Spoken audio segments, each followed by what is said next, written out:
If you know who I am, you have probably seen this video of me. And if you don't know who I am and you're watching this, you've probably still seen this video of me. For some odd reason, it's going viral on social media right now. It has over 5 million views on TikTok. It's going viral on Instagram Reels, Twitter. Someone has even messaged me telling me that they saw me on World Star. These are all being posted by accounts that are not mine. I have never posted that video anywhere except for right here on my channel on YouTube. Because it's reaching a whole new audience, the people it's reaching have no idea what's going on. So if you're seeing this, this is the requested follow-up to that video. I want to start by saying that that video is a year old.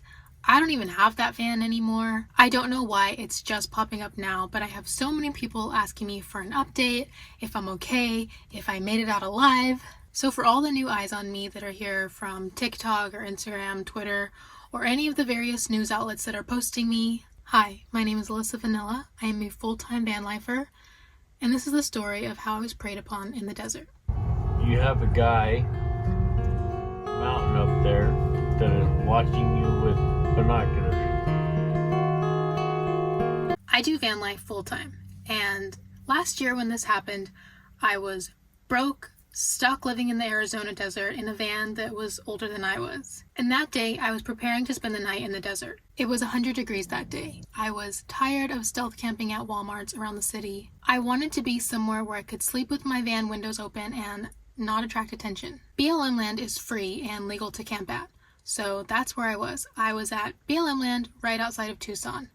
I don't think it has a specific name, but I'm pretty sure there's only one, so it's not hard to find. What I don't think people understood at the time that I posted that video, maybe not even my own subscribers, is that I had lived there for almost the entire winter the year before. It was perfectly safe, it was free, it was right next to the city. That was literally where I started van life. So it's not like I was just at some unknown place. I had already vetted this place. I knew that it was safe and it was a good place for me to stay at. What was different about this time is I was way early. It was still too hot for most of the snowbirds to show up who are usually there because it was early October, it was still 100 degrees in Tucson, so I was pretty much out there by myself. To me at the time, that was a green flag because as a solo nomad, sometimes it's just better to be somewhere out in the boonies by yourself rather than just have you and a few other vehicles. That can feel sketchy. People will make the argument, only camp with others, and people will argue against that and say, only camp when you have total privacy. Of course, there are pros and cons to both, but as a full-time nomad, you don't always get the luxury of choosing. I definitely didn't. And yes, I could have slept at Cracker Barrel, where I was sleeping basically every single night before. But sleeping on blacktop in the city when it's 100 degrees and you live in a metal van with all windows is not fun. I just wanted one day where I could open my windows and doors, let the breeze roll in, do some chores, and finally have some peace and quiet. It was a miserable summer spent in Arizona, and I couldn't leave because my van was having issues and I didn't want to break down somewhere. So I just toughed it out until winter came because I was going to be staying in Arizona for the winter anyway. So that is how I ended up trying to sleep in the desert that day. Then this guy shows up. Hi. Doing okay? This is the only video of mine that I have never watched after posting it. As I'm sure you probably know, it's a hard watch, and honestly the video does not even do justice just how unnerving the interaction was. The reason there are so many cuts in the video is because every time he asked me a question or even spoke, he would take really long pauses. If I didn't cut it, each one of our conversations would have been over 30 minutes long. So I had to cut out a lot of pauses. My first interaction with him was not giving red flags. So many comments on that video were I would have left after the first interaction. And I think those people are either paranoid or they watch too much true crime. If I left every spot I was at after a man came up and talked to me and was kind of weird, I wouldn't be able to stay anywhere. It was definitely strange, and I had actually decided that I was going to leave after that interaction. But he didn't seem harmful at that point. He just seemed like the kind of guy that would try to watch me change or something. So I was going to leave. But again, just so you understand why I was there, it was extremely hot. I didn't want to be in a parking lot. I just wanted a place where I could exist for a few moments with my doors open, charge my solar panels, and just have a fucking break from the misery of summer van life in Arizona. So he comes back, and that's when he starts telling me the story of how someone was watching me, and it sounded really strange. And at this point, mega red flags are going off. That's why I pressed him with, did he tell you he was watching me? Because it started sounding like bullshit to me. And then the conversation was dying, and that's when he took that eerie 30-second pause where a lot of people thought that they had accidentally paused the video. And in that moment, my heart was pounding. Not because I thought he was gonna try to kidnap me or murder me. I think that's a bit extreme. But I did think that he might try to assault me. And for the first time in my van life travels, for the first time in my life ever, I genuinely thought that I was gonna have to shoot someone.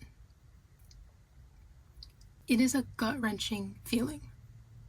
Thankfully, I was able to break him out of his trance with, "Can I help you?" or whatever I said. He left, then I left, and we both made it out alive. Whew. I remember after this happened, I really felt sick, and it was weird, but I didn't tell anyone that it happened. Not even my mom, who I'm pretty close with. She didn't find out till I posted it on YouTube 2 weeks later. I'm not exactly sure why that was. I think I was just having such a tough time that summer. Van life wasn't going how I thought. I was second guessing my life choices. And then this happened. And I don't know if it was shame. I mean, I definitely do not blame myself for what happened at all. But I think at the time I knew that if I told anyone what happened, they would say, okay, time to quit van life. I mean, it's not working out for you anyway. And I knew what happened sucked. But I also knew that this is exactly what I was supposed to be doing. I knew no one would understand, and I would only worry people. So I just buried it, and I moved on. But it felt insincere to not talk about what happened, especially since I had caught the entire thing on film. And if I didn't even tell my own family, you can imagine how difficult a decision it was for me to post it on YouTube.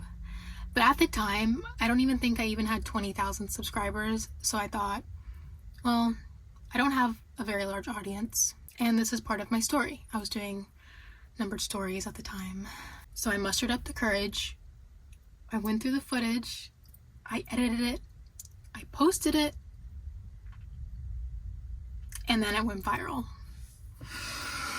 And here I was with this moment that I was feeling very weird about internally.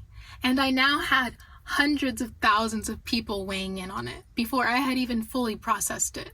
And there were a lot of people saying exactly what I thought people would say, which was, you should have never been out there alone in the first place. What did you think was going to happen being out there by yourself?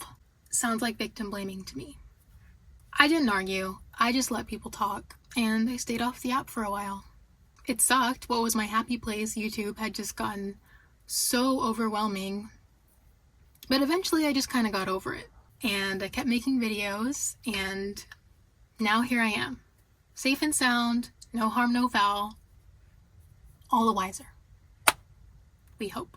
I will say I'm really shocked at how many people told me to get a gun after watching that video. It's like I couldn't have made it any more clear. I am full-blooded Texan, raised by 2 military parents. And I'm pretty sure Arizona is a stand your ground state, so that's all I'm gonna say about that. I guess some people just cannot read between the lines. I got my first gun when I was like 10. I started going to the range with my dad when I was a teenager. My dad was security forces in the Air Force for over 20 years, basically my entire life. I also grew up in Texas where everyone owns guns. Every family member, every friend's house, having guns is just the culture here. So firearms are not unfamiliar to me at all. All that being said, I would never want to be in a situation where I had to use one. I would never ever go looking for trouble. I am not trigger happy. It is 100% a last resort. But I have always been taught to defend myself, and if I have to, I will. So that's the full story with more context. Hopefully that answers some questions that people had. I didn't let it deter me from doing what I love to do, and I have no regrets whatsoever. If you found me from that video and decided to stick around, thank you so much for being here. I appreciate you, and do not let this discourage you from doing van life if that's what you want to do. It has 100% been worth it. It still is. I'm still doing it, and I will for a very long time.